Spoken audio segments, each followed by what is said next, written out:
What's up, guys? It's Joe at National Sports Entertainment, and Game 1 of the football season is officially behind us. We are perfect. No, I'm just kidding, but we are 1-0, and I think we're going to have a good football year. Like I said before, I didn't plan on going into the entire preseason. I probably won't, but I think there'll be games that do present themselves. There is a couple interesting things with this game, just off the bat. Again, someone had brought up to me when I brought up Jim Brown being 32, and just a lot of different numbers I had noticed with that. The over-under was 33.5. Someone had brought up that with a win, the Browns would improve to 3-3, either in Hall of Fame games against the Jets or maybe Hall of Fame games in general. It was something to that effect. But I found a few things interesting. So again, they didn't talk about this. I didn't have any kind of idea. I just went with what I thought made sense. And sure enough, we had a couple interesting things. So we had the lights go out. That's always interesting, right? That's always, in my opinion, symbolic of something. But the biggest reason I like the Browns to win was one they didn't talk about until basically, like, as the game was about to get 7:30 was when this was published. They did a little ceremony before the game. But to me, this is what made the absolute most sense is because Jim Brown died, they're 100% going to make sure that the Browns win here in Ohio. It just made... I couldn't see any other way. It was also Tom Brady's birthday. I wouldn't do that. But to me, the Jim Brown factor was way more important. And I was going through this article, and there's a couple interesting things. So you could tell just by the wording of these articles that I could see why the gematria people are so powerful and why they believe in their convictions, because they write everything like it's a book. As a feeble Brown in the final moments of his life slowly approached the Hall of Fame linebacker. They don't have to phrase things this way. And they do it with numbers all the time. They'll go on, and I'll show it in a second. But Ray Lewis is telling a story about Jim Brown. And, of course, he died May of 87. Now, what's interesting is, if you go down, they go on to say that all these different guys, they were wearing gold. So it goes into all the different players, and dozens of them wearing signature gold jackets. And if you remember, he died right in the middle of the NHL and NBA playoffs, where the Golden Knights and the Denver Golden Nuggets both won. So I do find that interesting. They're wearing gold. I guess, it's a fine color to wear, but it's an interesting color nonetheless. And just by the way they use numbers, again, the way they go, I get if they want to give his accolades here, many accomplishments during 9 seasons, 8-time All-Pro, 3-time MVP, that's fine. But I found Ray Lewis a little more interesting. So you see them going into all the guys that he affected and that were affected by him, gang members and police officers and athletes, etc., all these different players. But here's an example. They have to go into the fact that it's a .357 Magnum handgun. Wasn't the total score 37? Also explained that Brown talked, out of his 14-year-old daughter when she was murdered.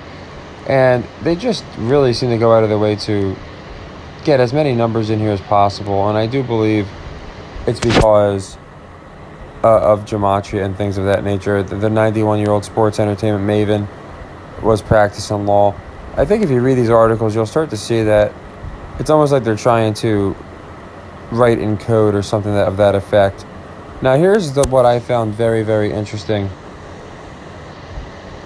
The 48-year-old Lewis, referring to Ray, who retired in 2012 after 17 seasons. Like these, again, we don't need all these numbers. We don't need to know he's 48 years old.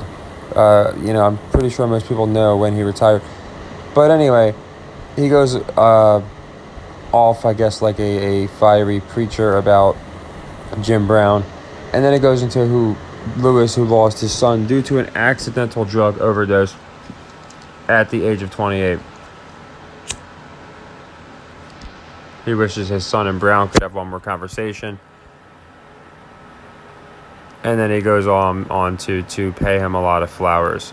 So it's interesting. He said, "I'll see you both real soon." Now we'll see what happens with Ray. Now, the reason I find Ray Lewis's son very interesting is I just got done doing a video that was immediately shut down. This is the video. You guys can just read it so I don't get ripped down, a strike and just Thanos snapped again. I'm surprised they didn't Thanos snap the channel the first opportunity they got. As you can see, there's no violations. They're telling me that they didn't agree with my take on the 100% facts, and then some opinions, but facts, from the WHO's website and these organizations. So, yeah, this one got shut down when I went into what I thought was a very, very unusual sequence of events for Bronny. And now we have an accidental overdose for Jim Brown's son, or I'm sorry, for Ray Lewis's son. And I ask you, what is this remedy that they are giving people? Is it not a drug? And the remedy is a very loose definition, and I put it in extreme quotes. I just use the word remedy because I don't want to use the other word. But my point is it a drug or is it not? So all these drug overdoses, people need to start looking into. Are they really accidental overdoses, or are they taking another drug and it's a drug that's killing them? So I think it's very, very telling when they immediately rip that down. That video, I'm going to put it on Rumble, by the way.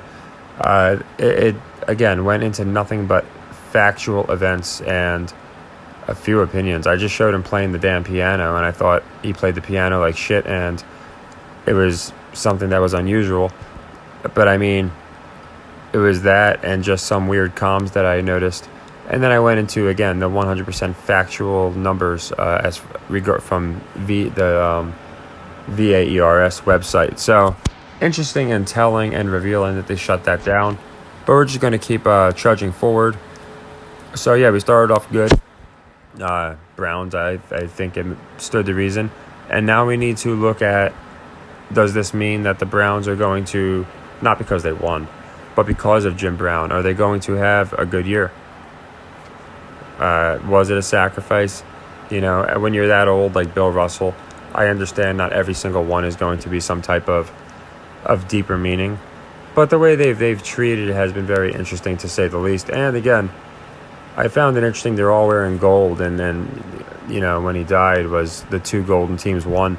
This could very well be, I went into this before, and people brought it up to me, how colors are very symbolic, and a lot of red and white teams were winning. And then we had gold teams, two gold teams in a row. And the Nuggets kind of fit the red, white, gold. They got some blue, but they got basically every color. But I do wonder if it's tied to the dollar, which just basically in about 7-8 countries, first world countries, was just basically shit on, where they're no longer using the dollar. So it is interesting, you talk about the inflation, the fall of the dollar, and gold teams winning. They're talking about gold. So I'm going to be looking at that. But yeah, this is what I'm going to be doing all football season long. And even if we had got this one wrong, that's why I'll be using my system in the for the football season. 1 unit, 2 units, 4 units. Between the narratives, between the traps, between Vegas giving stuff away, in my opinion, this game was just a layup because of Jim Brown. And you got live action, but obviously with videos, it's tougher to do that. But my point is, there's a reason we went over 100 units last, and that's going light. If you include the shutdown channel, it's probably 200, like I've gone over before. 200 netted units, just football alone.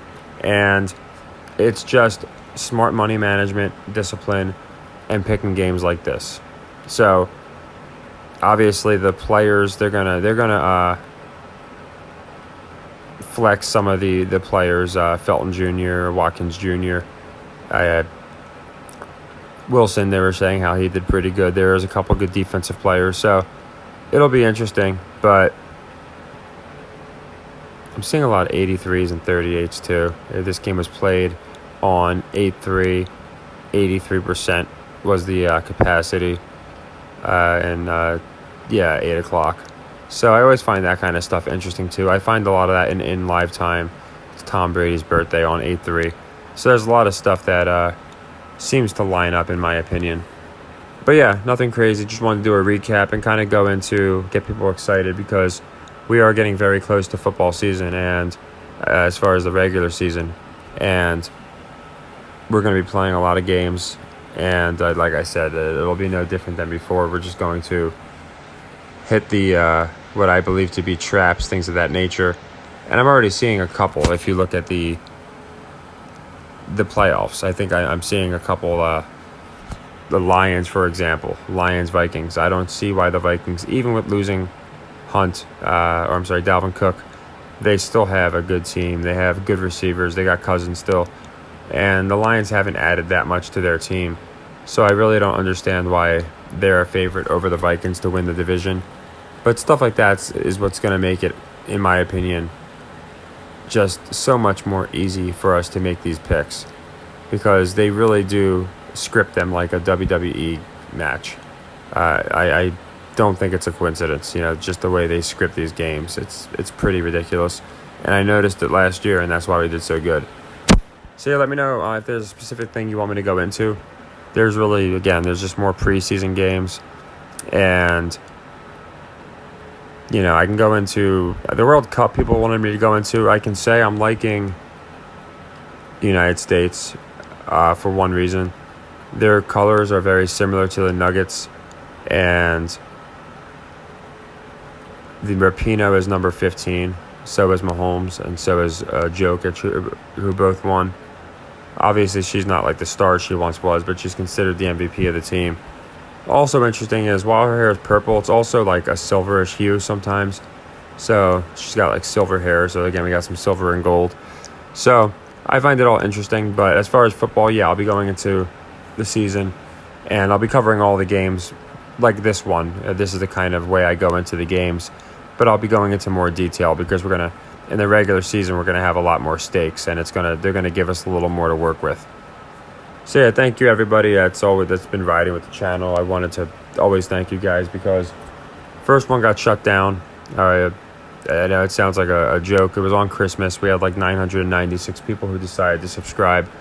And after this last video got shut down, the writing might be on the walls, but if that does happen, I'm just going to start it right back up again. But I think we'll be okay. Again, by skipping the human review process, by not monetizing, I think I'll be good this time. And I think we have a great football season. But yeah, a few people wanted me like, hey, can you do football? I just don't know exactly what you want me to go into. I can go into yesteryear and cover suspicious things of the past. But I've done about 3 videos going into like specifically who I think is going to win each division. So, I mean, I could do a more in-depth one. I can go into certain teams or just certain matchups from week 1 because the spreads are basically saying to stay in the same, that I think will go a certain way. I think Browns play Bengals in week 1. Burrow is hurt, obviously, so that'll be interesting. The spread was 2.5, Cleveland plus 2.5. I'm curious if it didn't move with Burrow and he's not going to be playing, that right off the bat might be an indicator, and that's the kind of stuff I look for. So we'll look into all that.